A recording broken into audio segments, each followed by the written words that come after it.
Alors, on avait vu quoi? On avait vu GitHub Flow, on avait vu GitLab Flow. Et tout au début, vous vous souvenez, on avait vu Gitflow. Gitflow, c'était le premier de tous les cadres qui permettaient de bien organiser votre projet avec Git, de bien le cadrer et permettre une cohésion technique dans votre équipe. En tout cas, ça fait partie des clés de cohésion de votre équipe, clairement du côté technique. Et on en a oublié un, en fait on en a oublié deux. Cette fois-ci, pour cet épisode, on va découvrir le OneFlow. OneFlow, ça a été créé par Adam Ruka. Adam Ruka est un développeur qui propose ce workflow-là, ce flow Git. C'est un allègement de Gitflow. Alors pourquoi je le présente maintenant? On va le voir juste après. Et pourquoi il est intéressant? On va le voir tout de suite maintenant.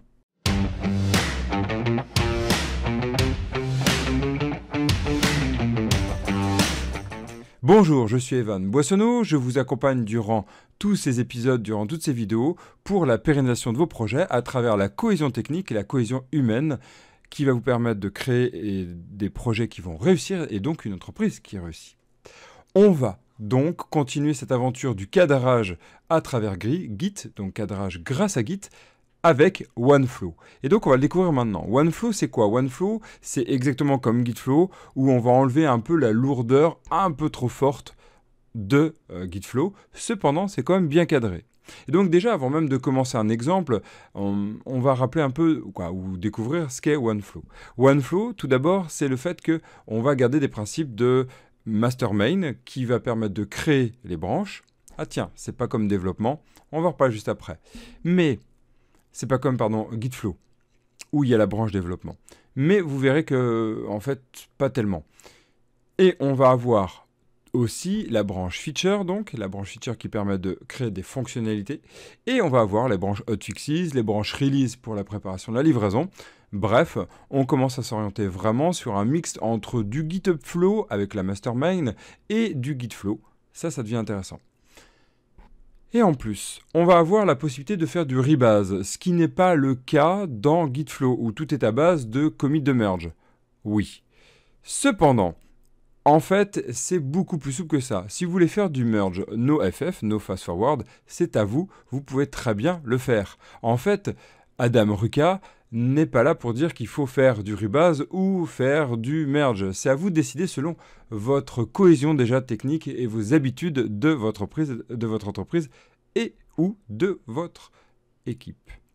Et donc du coup, on va quand même se dire qu'on va pouvoir se permettre ce rebase. Alors, il y a des projets pour lesquels ça ne va pas fonctionner. Il y a des projets où ça ne va pas être intéressant. Le premier, c'est le fait que imaginez, vous avez une release numéro 2, numéro 3, qui va être vraiment un changement complet du point de vue applicatif. Imaginez un langage, imaginez un framework. Vous savez un peu ce qui s'est passé entre AngularJS et Angular V2. Ou Python 2, Python 3. C'est ce qui donne Adam Ruka comme exemple. Voilà, ces exemples-là, eh bien, on va vraiment avoir un clivage. On n'est plus sur de la livraison continue.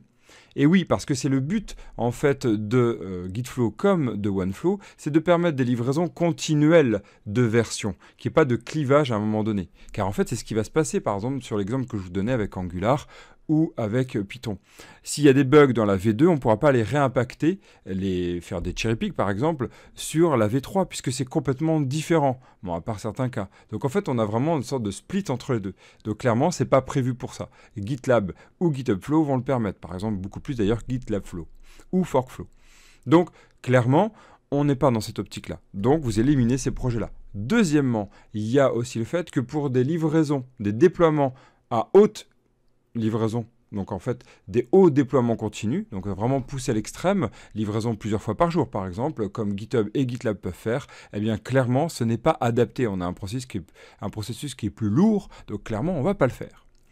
Mis à part ça, beaucoup de projets peuvent utiliser OneFlow comme ils pouvaient utiliser Gitflow.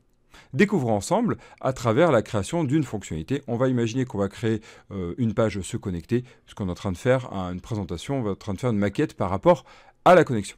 Bon, je ne vais pas développer la partie HTML, ce n'est pas le but de faire un cours ou une représentation HTML, c'est juste l'idée, on va créer des fichiers. C'est parti. Donc tout d'abord, la première étape, c'est de créer une branche.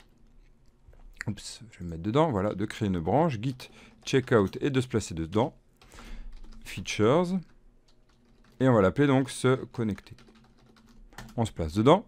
Super. On va rajouter un fichier, donc echo, on rajoute le fichier qu'on va appeler se connecter.html.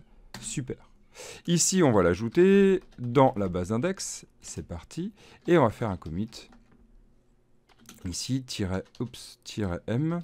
On va faire evo. Ici, on va mettre préparation, page se connecter. À renseigner. À développer. Voilà. Très bien. Ici, si on fait un git log, pretty. Voilà. Oui, je n'ai pas mis les raccourcis, je présente juste la base. Vous voyez que j'en ai fait deux, un qui était sur le master, prépare git, et un ici où on a se connecter. Super. Maintenant, admettons que notre feature est finie. Oui, bon, ok, il y a beaucoup de choses encore à faire, mais admettons c'est fini. Comment on fait? Eh bien là, on reste donc sur cette feature-là. On pourrait très bien en avoir développé plusieurs. Et là, on va faire un rebase sur notre master. Donc on y va, on fait un git rebase-i sur master. Là, ça va nous ouvrir notre Visual Code, puisque c'est mon éditeur de base. Il nous propose donc du coup le pic où on va le garder. Et on aurait pu filtrer. Vous voyez bien qu'avec le rebase i, si vous ne connaissez pas, ça permet en fait de choisir si ou non on garde un commit. Et en plus, on va pouvoir le retravailler et voire même l'annuler. Bon, nous, ça va être OK. On enregistre, tout est OK. On ferme. Très bien. Ça y est, c'est bon. Donc le rebase a été fait. Maintenant, on va se mettre sur notre master. Ici, si on fait un git log pretty all, ici on voit quoi? On voit bien que feature est là. On voit bien que tout est présenté. Et donc du coup, qu'est-ce qu'on va faire ici? On va faire un git merge ff only pour forcer le ff, fast forward. Et ici, on va faire feature. Alors, c'était quoi feature? Sache se connecter. Et voilà, c'est bon, on est en fast forward. Maintenant, si on fait un git log, regardez, tout est bon, impeccable. Vous avez vu la différence ici avec le merge. Bon, avec le merge, oui. Donc là, on est en rebase. Super. Et donc, qu'est-ce qu'il va faire? Vous rappeler, dès que la branche est finie, on va supprimer notre branche. Git branche-d, feature. Et voilà, c'est bon. Notre fonctionnalité est finie.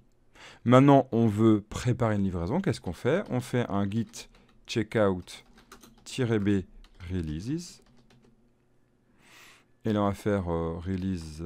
Donc ici, V1, par exemple, hein, V1.0.0.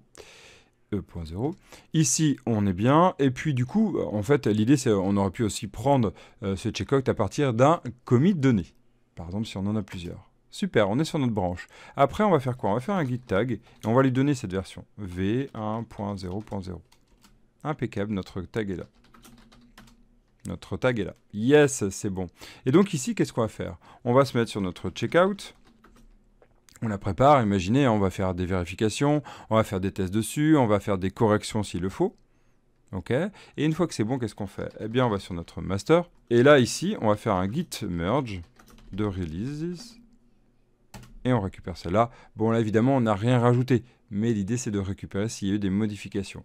Après, ce que vous allez faire, c'est un git push. Vous allez envoyer tous les tags, ici. Bon, là, nous, on n'en a pas, hein, origine master. En fait, notre origine n'existe pas.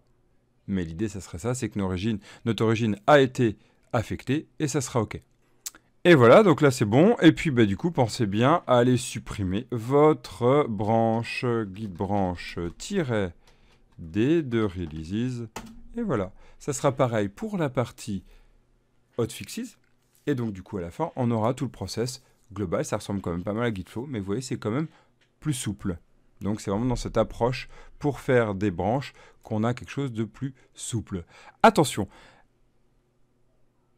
on a ici la proposition quand même d'Adam Ruka d'aller aussi utiliser la partie branche développement puis master.